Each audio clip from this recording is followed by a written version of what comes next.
নমস্কাৰ বন্ধু বান্ধৱীসকল, কি খবৰ সবৰ? আশা কৰোঁ ভালে আছে বুলি। অসমৰ নাম্বাৰ 1 প্ৰাইভেট জব পৰ্টেললৈ সবকে স্বাগতম জনালোঁ। আৰু আজি আমি কিছুমান ভাল প্ৰাইভেট জব ভেকেঞ্চি আলোচনা কৰিম। আপোনাক মই দেখাই দি আছোঁ ক'ত কি ভেকেঞ্চি ওলাইছে, ভাল লোকেশ্যনৰ আছে অল অভাৰ আছামৰ। সেইটোৰ কাৰণে ভিডিঅ'টো সম্পূৰ্ণ চাব চেষ্টা কৰোঁ যাতে বস্তুখিনি ভালদৰে বুজি পায়। সময় নষ্ট কৰি ভিডিঅ'টো ষ্টাৰ্ট কৰিছোঁ। সদায় খালি গুগলত আহি টাইপ কৰি দিলে হ'ল আমাৰ চেনেলৰ নাম অসম জব ফ্ৰী নেটৱৰ্ক, সেনেকৈ ৱেবছাইটটো আহি যাব, য'ৰ পৰা মই সদায় আপোনালোক চাকৰিবোৰ আপডেট দি থাকোঁ। আৰু আপুনি নিজে ৱেবছাইটটো ভিজিট কৰি চাকৰিবোৰ চাব পাৰিব, আবেদন কৰিব পাৰিব। আজি আপোনালোকৰ Airtel company vacancy, Cafe Coffee Day আৰু অল অভাৰ আছামৰ ভেকেঞ্চি, ডিব্ৰুগড়, নৰ্থ গুৱাহাটী, গোৱালপাৰা, ৰঙিয়া, শিলচৰ ভালেমান লোকেশ্যনৰ ভেকেঞ্চি আছে। সম্পূৰ্ণ ভিডিঅ'টো চাবলৈ চেষ্টা কৰোঁ যাতে বস্তুখিনি ভালদৰে ক্লিয়াৰলি বুজি পায়। আৰু এপ্ৰিল মাহৰ এইবোৰ ভেকেঞ্চি চাব পাৰে। 10 পাছৰ ভেকেঞ্চি বহুতে সুধি থাকে, 10 পাছৰ ভেকেঞ্চি লাগে, এইটো ভিডিঅ'ত পাব। কিন্তু এইটো ভিডিঅ'ত যোনটো আজি ডিছকাছ কৰিম, এতিয়া 10 পাছৰ ভেকেঞ্চি একদমেই নাই। 12 পাছৰ এটা দুটা পাব পাৰে, কিন্তু 10 পাছৰ ভেকেঞ্চি যদি লাগে যোৱাকালি ভিডিঅ'টো চাব, তাতে 10-12 পাছ পাই যাব গোটেইখিনি। বহুত এটা important video'. All Assam private job vacancy চলি আছে। আৰু এপ্ৰিল মাহৰ vacancy cement company, water bottle company, shopping mall, jewellery company, তাৰপিছত উজ্জীৱন স্মল ফাইনেন্স বেংক, বন্ধন বেংক, বহুত ভেকেঞ্চি আহি থাকে। মুথুত ফাইনেন্সে হওক, বহুত কেণ্ডিডেট চিলেক্ট হয়, বহুতে কমেণ্ট কৰি থাকে। কমেণ্ট সদায় পঢ়িবলৈ চেষ্টা কৰোঁ। আজি দুটা কমেণ্ট পঢ়িবলৈ চেষ্টা কৰিম। আজি এয়াৰটেল কোম্পানী ভেকেঞ্চি আজি নতুনকৈ মুকলি হোৱা বিভিন্ন ধৰণৰ প্ৰাইভেট চাকৰি খবৰ লৈ আহিছোঁ। Hojai, Silchar, Biswanath Chariali, Guwahati, Dibrugarh, Rangia, Tezpur, north Guwahati, Goalpara. Cafe Coffee ডেৰ চাকৰিও আছে। 15,000 পৰা 28,000 চেলাৰী পাব। প্ৰথম ভেকেঞ্চি আপোনালোকৰ আহিছে মেচাৰ্ছ নাৰুটান চাংমাই, গুৱাহাটী। এটা ভেকেঞ্চি আছে একাউণ্ট এক্সিকিউটিভৰ কাৰণে। এক্সপিৰিয়েঞ্চ লাগিব এবছৰতকৈ বেছি। অনলি ফিমেল কেণ্ডিডেটহে এপ্লাই কৰিব পাৰিব। আৰু কোৱালিফিকেশ্যন জেনেৰেলি একাউণ্টছ জবত লাগে BCom MCom পাছ। সেইটো যদি কোৱালিফিকেশ্যন আছে BCom MCom, নিশ্চয় আবেদন কৰিব পাৰিব। ইণ্টাৰেষ্টেড হ'লে 14 এপ্ৰিলৰ ভিতৰত কণ্টেক্ট নম্বৰ, ইমেইল ID গোটেইখিনি দিয়াই আছে, হোৱাটছএপ নম্বৰ আদি কৰি এপ্লাই কৰিব পাৰে। কোনটো পোষ্টত আবেদন কৰিছে হেডিঙত লিখি দিব, নাপাহৰিব। ভেকেঞ্চি এয়াৰটেল কোম্পানীৰ ভেকেঞ্চি হোজাই, শিলচৰ, বিশ্বনাথ চাৰিআলিৰ আৰু 3টা আছামৰে হয়। কোৱালিফিকেশ্যন গ্ৰেজুৱেশ্যন কৰা হ'ব লাগিব আৰু 1 to 2 years এটা অভিজ্ঞতা লাগিব। চেলছত কাম কৰে, FMCG চেলছ বা FMCD, টেলিকমিউনিকেশ্যন, BFSI। ইণ্টাৰেষ্টেড যদি হয় ইমেইল ID দি আছে, 15 এপ্ৰিলৰ ভিতৰত আবেদন কৰক। তাৰপিছত যদি ইণ্টাৰভিউ কাৰণে মাতে জনোৱা হ'ব। ভেকেঞ্চিলৈ যাম। ভেকেঞ্চি এটা কনষ্ট্ৰাকশ্যন কোম্পানীৰ পৰা ভেকেঞ্চি, একাউণ্টছ পাৰ্চনেল ভেকেঞ্চি, অভিজ্ঞতা থকা অনগোয়িং প্ৰজেক্ট এটাৰ কাৰণে প্ৰেফাৰেঞ্চ দিব যদি টেলি ষ্ট'ৰ মেনেজমেণ্ট স্কিলখিনি আছে, BCom পাছ কৰা হ'ব লাগিব। ইমেইল ID কণ্টেক্ট নম্বৰ দি আছে।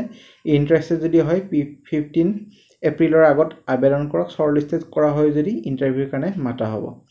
আৰু নেক্সট ভেকেঞ্চি লৈ যাম। Vacancy teacher vacancy, full time science আৰু ইক'লজিৰ কাৰণে। এইটো মানে ক্লাছবোৰ হ'ব আপোনালোকৰ ডিব্ৰুগড়। ডিব্ৰুগড় লোকেশ্যনৰ কেণ্ডিডেটক বেছি প্ৰেফাৰেঞ্চ দিয়া হ'ব। ইণ্টাৰভিউত লৈ যদি যাব খোজে ইমেইল ID দি আছে, এপ্লাই কৰক। কোনটো ছাবজেক্টত আবেদন কৰে এই দুটাৰ ভিতৰত মেনশ্যন কৰি দিলে হ'ল। 20,000 চেলাৰী পাব। 15 এপ্ৰিলৰ ভিতৰত আবেদন কৰক।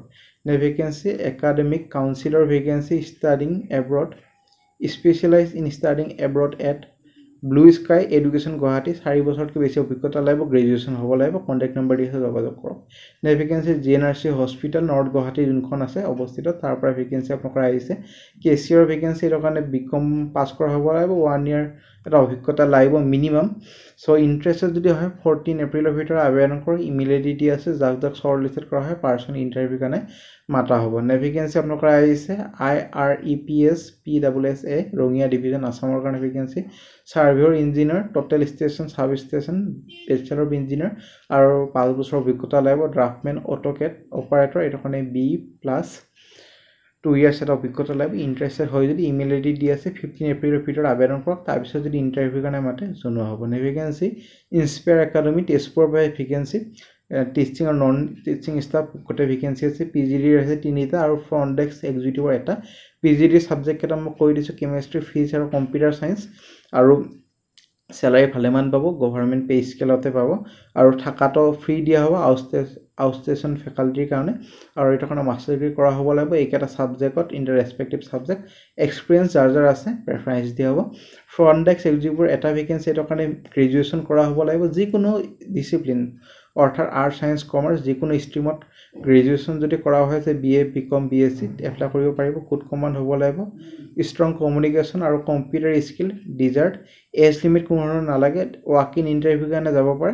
আৰু পিছলৈ যদি শ্বৰ্টলিষ্টেড কৰা হয় ইমেইল দি বা ফোন কৰি আপোনাক জনাই দিয়া হ'ব কেনেকৈ আবেদন কৰিব এতিয়া ইমেইল আইডি দি আছে 15 এপ্ৰিলৰ ভিতৰত আবেদন কৰিব লাগিব সেইটো কাৰণে হেডিঙত লিখি দিব কোনটো পোষ্টৰ কাৰণে আবেদন কৰিছে application applied for the post লিখি দিব সাবজেক্ট লাইনত পোষ্ট লিখি দিব পোষ্ট লিখি পঠাই দিলে হ'ল 15 এপ্ৰিলৰ ভিতৰত তাৰ পিছত যদি ইন্টাৰভিউ কাৰণে মাতে জনোৱা হ'ব নে ভেকেন্সি লৈ যাম নে ভেকেন্সি শ্যাম ষ্টিল গোৱালপাৰাৰ পৰা ভেকেন্সি এইটো কাৰণে সেলস অফিসাৰৰ ভেকেন্সি কোৱালিফিকেশন গ্ৰেজুৱেচন কৰা হ'ব লাগিব এক্সপেৰিয়েন্স হ'ব লাগিব কনস্ট্ৰাকশন বা বিল্ডিং মেটেৰিয়েলত আগতে কাম কৰা লোকেল ক্যান্ডিডেট মানে গোৱালপাৰা ওচৰ-পাজৰ যেমান ক্যান্ডিডেট আছে প্ৰেফাৰেন্স দিব খালি গ্ৰেজুৱেচন কৰা হলে হ'ল আৰু অভিজ্ঞতা লাগিব বিল্ডিং মেটেৰিয়েল বা কনস্ট্ৰাকশন কোম্পানীত আগতে কাম কৰে ইমেইল আইডি দি আছে 14 এপ্ৰিলৰ ভিতৰত আবেদন কৰক তাৰ পিছত যদি ইন্টাৰভিউ কাৰণে মাতে জনোৱা হ'ব নে vacancy Cafe Coffee Day vacancy immediate opening for team member মানে কেফে কফি ডে যোনবোৰ সাৰ্ভ কৰা মানুহ থাকে টিম মেম্বাৰ বুলি কয় হেটো কাৰণে ভেকেন্সি এটো কাৰণে ফুল টাইম ভেকেন্সি ফ্ৰেছাৰ্ছক 0 মানে ফ্ৰেছাৰ্ছ আৰু যাৰ 2 বছৰৰ ভিতৰত অভিজ্ঞতা আছে হিহতে পাৰিব মানে ফ্ৰেছাৰ্ছ এক্সপেৰিয়েন্স হবে পাৰিব 30 টা ভেকেন্সি আছে গুৱাহাটী ভুৱনেশ্বৰ আৰু ৰায়পুৰৰ ভেকেন্সি টিম মেম্বাৰৰ কাৰণে ৰিপৰ্ট কৰিব লাগিব এছিষ্টেন্ট কেফে মেনেজাৰক ৰিপৰ্ট কৰিব লাগিব এনচিউৰ কৰিব লাগিব মানে জুনে আপোনালোকৰ কেফে কফি ডে আহিছে কমফৰ্ট এটা ফিল কৰে অৰ্ডাৰ টেকিং কৰিব লাগিব বিলিং খিনি কৰিব লাগিব হেন্ডেল কৰিব লাগিব কাস্টমাৰ যেতিয়া কমপ্লেইন এটা দিয়ে কাস্টমাৰ সাৰ্ভিস আৰু ফলো আপ খিনি কৰিব লাগিব service recovery inventory management maintain কৰিব লাগিব এছঅপি চেকলিষ্ট এছেট আৰু ইকুইপমেন্ট মেইনটেনেন্স মেইনটেইন কৰিব লাগিব ৰিপৰ্ট হ্যান্ডলিং বিলিং কমপ্লায়েন্স গটেখিনি কৰিব লাগিব এডুকেশন কোৱালিফিকেশন বা অৰ্হতা কি লাগিব এটো কাৰণে মিনিমাম গ্ৰেজুৱেচন লাগিব বা যদি গ্ৰেজুৱেচন নাই তেতিয়াহলে ডিএইচএম বা বিএইচএম যদি কৰা হৈ আছে আবেদন কৰিব পাৰিব ওয়াৰ্কিং আৱাৰ কিমান হ'ব ওয়াৰ্কিং আৱাৰ হ'ব আপোনালোকৰ 9 ঘণ্টা ডিউটি হ'ব 9 ঘণ্টা কৰিব লাগিব কাম ইন্টাৰেস্টেড যদি হয় ইমেইল আইডি দি আছে